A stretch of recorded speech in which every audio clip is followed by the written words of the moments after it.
Je pense que tu n'as encore jamais entendu ça, mais tu sais, j'ai réalisé la même recette précédemment dans mes réels, et bah tu l'oublies, tu la supprimes, tu la désenregistres si tu l'as enregistrée.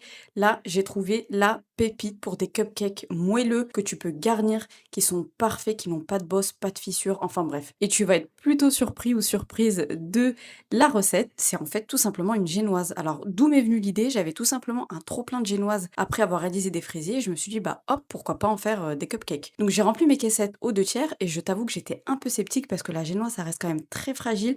Elle se casse et s'effrite facilement. Donc j'étais pas trop sûre de moi. Et en fait, après cuisson, alors je me suis dit, waouh, ils sont plats, ils ont pas de fissures, pas de poce, rien.